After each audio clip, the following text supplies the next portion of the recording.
talk about the evolution of mental health and that. I think I would just point as you moved to the Wasps at one point and you had that distance. How was the time at Toulon? Because from as a purely external rugby player fan, you went in 2012. There was that super team there. Everybody remembers the iconic red kit with the big Volkswagen badge in the middle. And then obviously you're in Toulon, south of France. Everybody's there, sun's shining, champagne rugby's getting played every week. You're in that superstar lineup.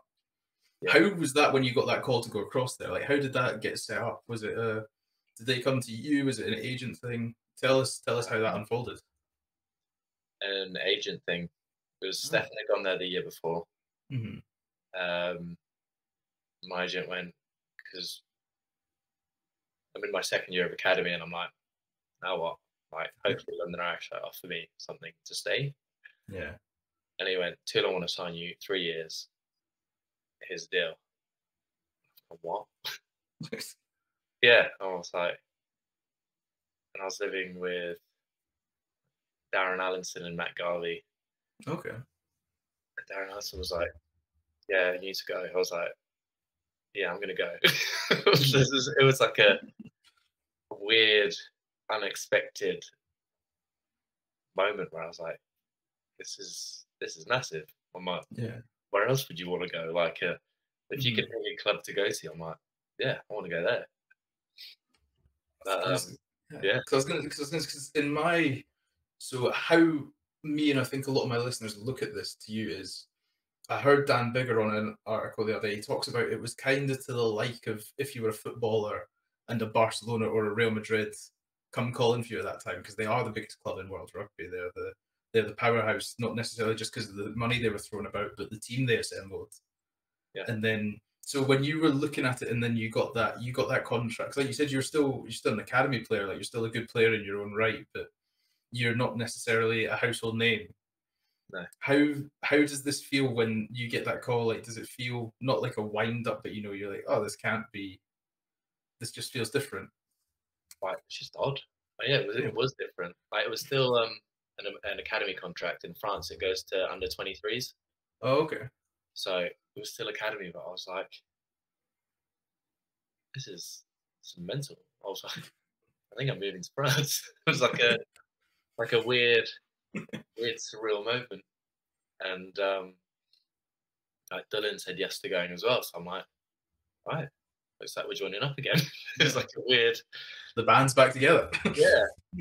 Well, it took a year out, and here we go. So yeah, ended up moving out to my first contract outside of like the initial academy contract that I got when I was leaving school. Amazing. And then how was that year in France? How did the transition change? Did you notice any immediates, just the way either the club sort of handles things in terms of, because I know the French, they're not an early morning start culture, but they're like, once it's go time, it's go time. But we're very much, we get there when we get there in the journey type, the impression when I am ever in France. There's like, the club was, like, the day was split into two. It was too hot in the day in pre-season to train.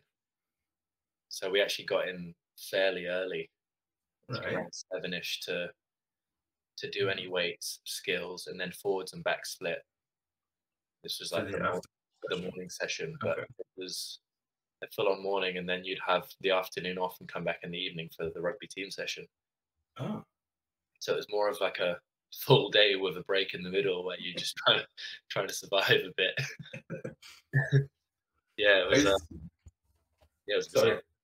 Oh, I love to hear about how these teams work. I love watching these videos that teams put out where it's like, this is a week in how our team runs and things like that. And I can't imagine. So you're playing centre, back three on the wing if you get put like that. You've obviously at this point you've got, correct me if I'm wrong, you've got Nonu and Gito as the two centres. Or was Gito just after you got there? No, it had Wilkinson at 10. Yeah.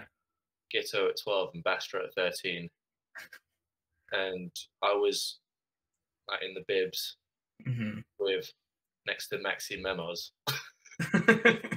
Who was like, an international backup. Yeah. And I was like, all right, this is different. Yeah. How does your brain go to that? Because obviously that's like like you said, you've become so accustomed to the Irish boys through your brothers Yeah. that you're now like, oh, I'm playing with mates again. I'm playing like you're playing with your big brother out on grass out in the local school. It feels like at this point. So then, like you say, I'm holding bibs with internationals. I've got arguably one of the most famous. You've got one of the most famous rugby players of all time distributing the ball on the opposite side. Yeah. You've got the most famous Australian player in the world at that point, and you have one of the most biggest cult players of all time in Bastro at 13. Yeah. First thing, are you thinking, "Oh my life!" Every time you see Bastro get the ball, and he's like, "I'm not passing this." And then, secondly, how do you feel when all these names are around you? Well, at first you're like, this is cool, but then when you're in the session, you're like, well, got to defend it. Like it's game time, yeah. Yeah, got to defend it. He's in front of you, hit him. It's like you become like you just get back into the moment. You're like, well, I've got to get back to my job. So yeah, you just kind of you snap out of it really quickly. But when you're watching it, you're like, everything was like so crisp, like all the communication, the passes, the skills, the planning of all the moves. It was all just like, it looked effortless, but obviously it's, years and hundreds of hours from all of them put together to do what I've just to do what they've seen in front. And I was like, kind of just at the start of that journey, but that's where I want to get to. Was there ever any moments in like the training sessions, like if you're doing one of the team sessions at night, where one of them would just do, because the difficulty I always find with training is, especially these are worlds apart, because I was in the forwards just facing mud, shoveling shite, and you were doing nice athletic feats as a back, but the distance, and then obviously you have these structured moves, and I always found when I was trying to do line out training, it just went Pete Toulon because the opposition knew what you would call. So you'd call something that's go, all right, up at 2 because they're going to try to throw it to 4, so we'll make the hooker throw over us a bit. Did you have these things where you'd go, I've heard Johnny make the call, Bastro's maybe made an adjustment for what happens when it gets out to us, so I now know where this is going. But then one of them just does this individual bit of brilliance, and you just sit there and go, how does that even, like, how do you have the timing, the sense, and the awareness to think that needs to happen as a ball's getting rifled to you at like 40 miles an hour? Yeah, but like, you've got your call, and then now there are different things you can do depending on what the defense does. So if someone rushes up, there's going to be a gap in behind. So like 13 rushes up, the 12 might just, take an out ball and then just go in behind. Whereas if they're in a line, I don't know, they would have maybe given it to 12 fixed, and then Bastro would have just hit a hard line, and then they would have like overloaded 12. Like there's different. Yeah. But they would have, like everyone does, they review people in front of them, and they're like, he's got a tendency to fly out. We'll go his way, and then you're just going behind him. It's just really player dependent.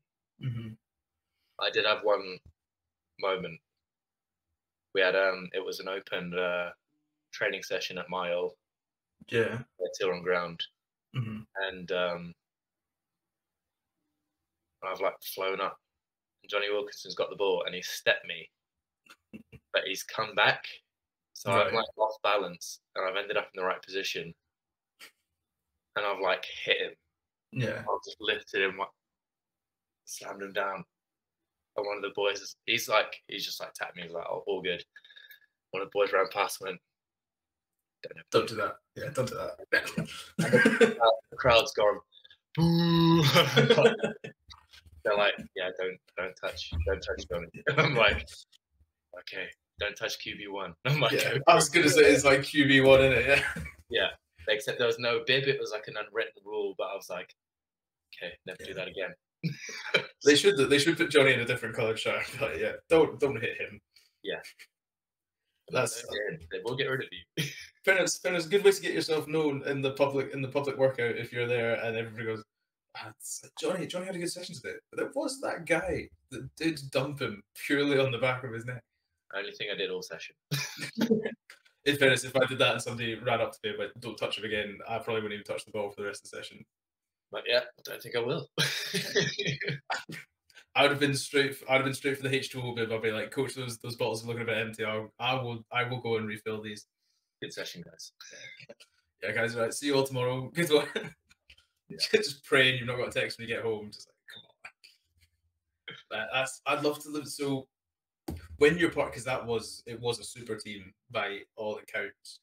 Did you feel yourself getting better, almost like a way as osmosis there? Like, how was that time in Toulon for you? I know you weren't there for the longest time, but It was 6 months overall, but it was it